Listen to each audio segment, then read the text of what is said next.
And when you saw the inflation numbers, I've been here for 3 weeks. I have had nothing to do with inflation. This was caused by Biden. So Daytona was fantastic. The crowd was amazing. The people love that sport, and they're wonderful people that run it. And they had a little rain delay, but we'll go home and watch it, I guess, or some of you will, and others will try and create peace throughout the world. Do you have any questions, please? Sir, did you speak to Secretary Rubio this morning? I did. What is the latest with the negotiations in Saudi Arabia? What's he taking? We're moving along. We're trying to get a peace with Russia, Ukraine, and we're working very hard on it. It's a war that should have never started. Do you expect Zelensky to be involved in these conversations? What will his role be? I do.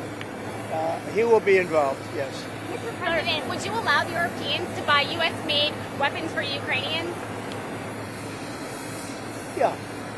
So Zelensky said today that Russia is going to wage war on NATO. Do you agree with that? Do you have any concerns about? No, I don't agree. I don't agree with that. Not even a little bit.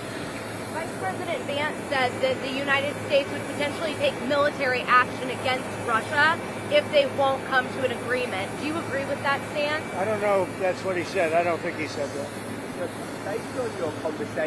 Based on your conversations with President Putin, what do you think he wants ultimately in Ukraine? I think he wants to stop fighting. I see that. We spoke long and hard. Steve Witkoff was with him for a very extended period, like about 3 hours. I think he wants to stop fighting. They have a big, powerful machine. You understand that.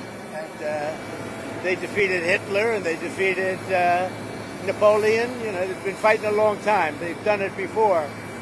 And but I think he'd like to. I think he would like to stop fighting. Do you think he wants the whole of Ukraine, or just what do you think he wants in terms of No, I territory? think he wants to stop. That was my question to him, because if he's going to go on, that would have been a big problem for us, and that would have caused me a big problem because you just can't let that happen. I think he wants to end it, and they want to end it fast. Both of them, and Zelensky wants to end it too.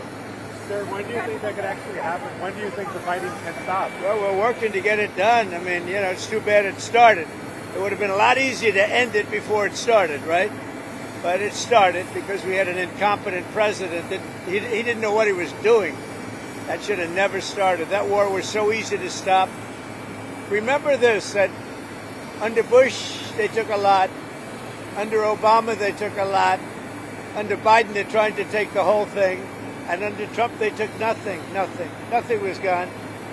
Not even a little bit. So it's too bad. It's really too bad. A lot of people are dead right now that should be alive, and a lot of cities are destroyed that can never come back like they were. Those beautiful golden domes and all of the multicolored domes that were 1,000 years old, they're all laying in, just shattered. So it's very sad. They ruined a culture.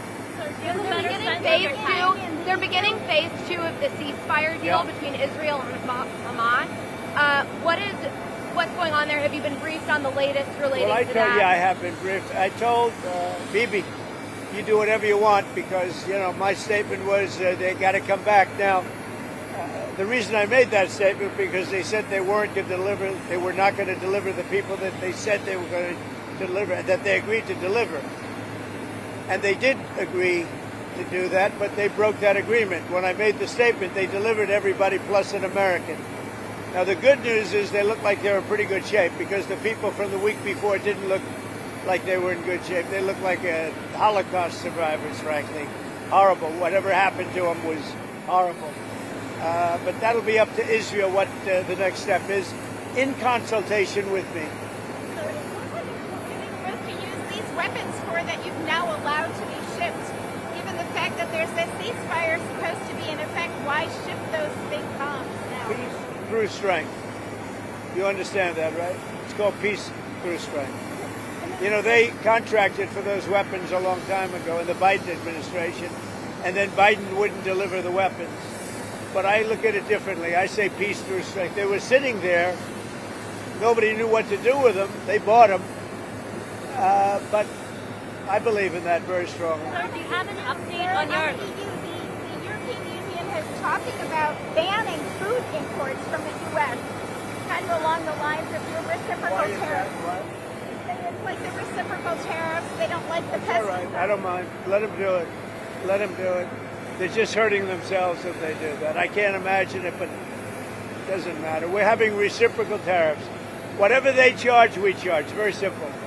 If a certain country like India, which is very high tariff, if they charge us X dollars, we charge them X dollars. It's all right. It's a fair thing to do. Even the media said it was fair. And it's going to be very good for the United States. Do you have an update on your timing of your meeting with Putin in Saudi Arabia? No, there's no time set, but it could be very soon. Like this month? Well, Or? it'll be soon. We'll see what happens. But they're meeting right now. And that's more. I mean, this should have been done 4 years ago, 3 years ago before it started, but it should have been done immediately after it started, as opposed to now, 3 years later. Sir, egg prices have reached an all-time high. What's your Which is administration? what? Egg prices have reached an Well, all-time there's high. a clue. It was a long, before I ever got here, it was at an all-time. This didn't start. Remember, I've been here for 3 weeks. And when you saw the inflation numbers, I've been here for 3 weeks. I have had nothing to do with inflation. This was caused by Biden. I had 4 years of virtually no inflation. So I'm just taking over. But I'll tell you what, this country has made more progress in the last 3 weeks than it's made in the last 4 years. And we're respected again as a country. Thank you very much. Thank you. Thanks, guys. All right, guys, let's go.